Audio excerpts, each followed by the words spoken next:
Bismillahirrahmanirrahim. Assalamualaikum warahmatullahi wabarakatuh. Nama Muhammad Khairul Aziz bin Muhammad Azmi, Nometrik 17200202/2. Hari ini saya akan membentangkan tokoh ekonomi Islam iaitu Ibnu Qayyim. Pendahuluan. Dari segi sejarah, konsep dan sistem ekonomi Islam telah diamalkan oleh ahli ekonomi pada zaman awal kehadiran Islam, iaitu pada mula zaman Nabi Muhammad, para sahabat, tabi'in, tabi'in. Mereka telah pun lama mengamalkan sistem ekonomi yang menerapkan ajaran Islam dan kaedah yang betul berpandukan Al-Quran dan Sunnah. Dalam tempoh pembangunan ekonomi yang sangat panjang ini, lahirlah ahli ekonomi Islam yang terkemuka iaitu Ibnu Qayyim. Beliau merupakan seorang pemikir dan sarjana yang terkenal dalam pelbagai disiplin ilmu termasuk ilmu ekonomi. Hal ini dinyatakan dalam falsafah ekonomi Islam. Beliau turut membezakan antara kekayaan dan kemiskinan. Selain itu, dalam tulisannya turut menyebut kepentingan zakat dan mekanisme pasaran. Latar belakang Ibnu Qayyim. Nama beliau Syams ad-Din Abu Abdullah Muhammad bin Abu Bakar Sa'ad. Tempat lahir. Tarikh lahir beliau 7 Safar 1651 Hijrah bersamaan 9 Januari 1252 Masihi. Tempat lahir beliau di Damsyik. Beliau meninggal dunia pada tahun 721 Hijrah bersamaan 1305 Masihi di Damsyik juga. Beliau dibesarkan dalam keluarga yang sangat mencintai ilmu pengetahuan. Beliau telah menuntut berbagai bidang pengajian dengan beberapa orang alim ulama seperti Qani Sulaiman bin Hamzah, Ibnu Taimiyah, Syekh Abu Bakar dan Al-Majid Al-Tunisi.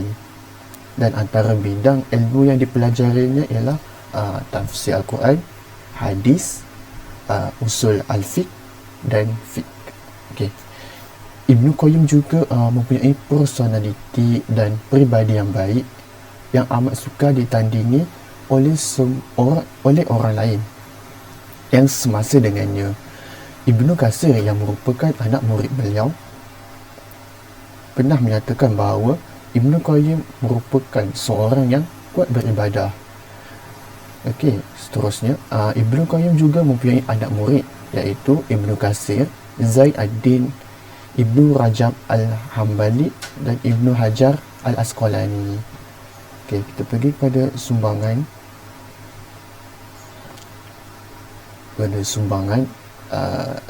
dan pemikiran Ibnu Qayyim dalam ekonomi Islam. Yang pertama ialah Ibnu Qayyim mempunyai falsafah ekonomi Islam iaitu konsep manusia Islam. Ibnu Qayyim menggariskan asas kepercayaan Islam bahawa setiap manusia bertanggungjawab membimbing diri sendiri untuk menjadi hamba Allah yang baik, dan Allah Subhanahu Wa Taala merupakan sumber pedoman dan petunjuk. Maksud pemikiran manusia Islam ni ialah manusia mestilah menggunakan Islam, konsep Islam tu dalam ekonomi Islam tu sendiri. Okay. Dalam ekonomi, manusia ekonomi digambarkan sebagai manusia yang mempunyai sifat yang mementingkan diri sendiri, tamak dan menjadikan keuntungan sebagai asas penting dalam semua jenis aktiviti ekonomi. Maka dengan itu, perlunya panduan Al-Quran dan Sunnah dalam membimbing aktiviti ekonomi yang dijalankan oleh mereka. Ibnu Qayyim menekankan pandangan Islam bahawa hidup di dunia ini hanyalah sementara dan merupakan ujian dan dugaan daripada Allah. Maka dengan itu, kita perlulah menghadapi ujian yang diberikan oleh Allah tu dengan sebaik-baiknya. Ibnu Qayyim juga mengharapkan manusia Islam di sini adalah manusia yang bekerja bukan sahaja untuk duniawi tapi untuk ukhrawi. Maksudnya bekerja untuk duniawi dan ukhrawinya iaitu akhirat mestilah tidak ditinggalkan oleh mereka lah. Okay, yang kedua ialah nilai-nilai etika dalam ekonomi Islam. Ibnu Qayyim menjelaskan bahawa nilai-nilai etika yang baik seharusnya diamalkan oleh semua orang Islam dalam kegiatan ekonomi mereka.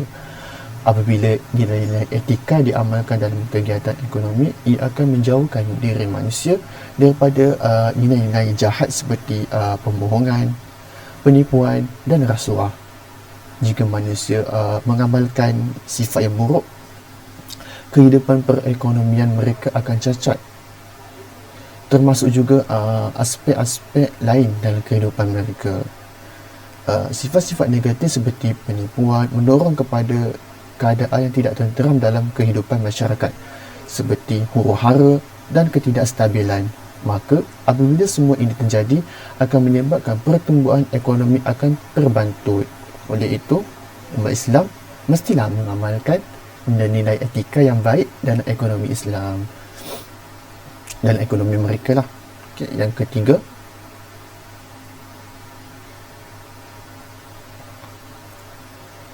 ketiga ialah kepentingan ekonomi zakat. Menurut Ibnu Qayyim, fungsi zakat ialah untuk membangunkan kualiti kebaikan, persaudaraan dan kebajikan. Maka atas alasan ini kadar zakat telah ditetapkan.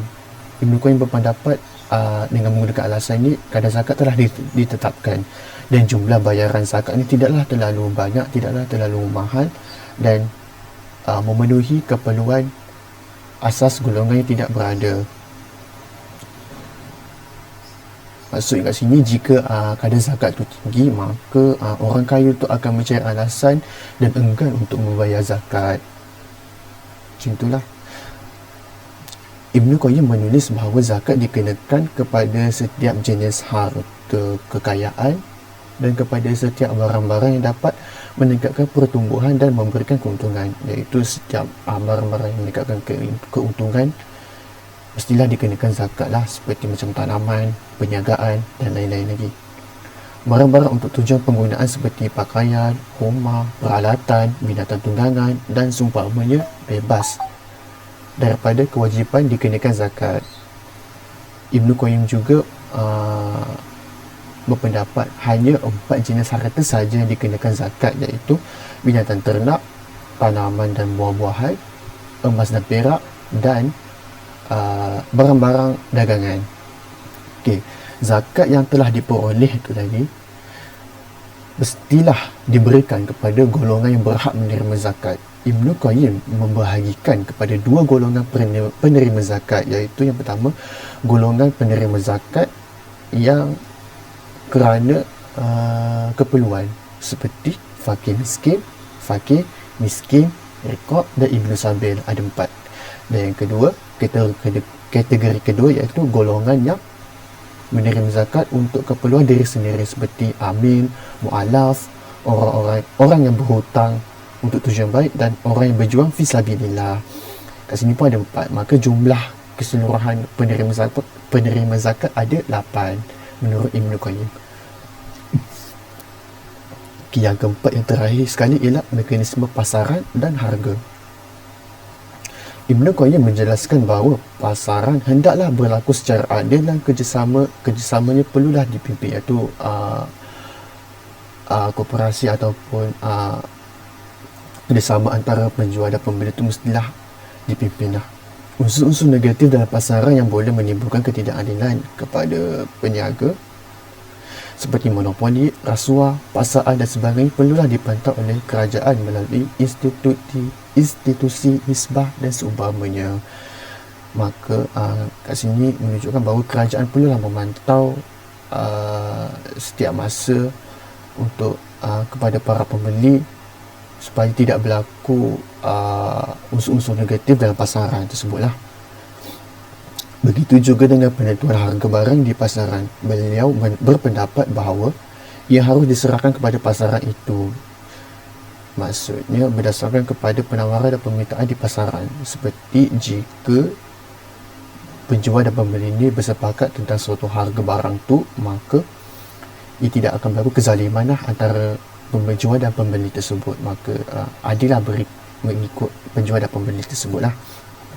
Dan pemerintah tidak bolehlah masuk campur dalam penentuan harga tersebut kerana akan berlaku kezaliman kepada mereka yang terlibat dalam pasaran tersebut lah.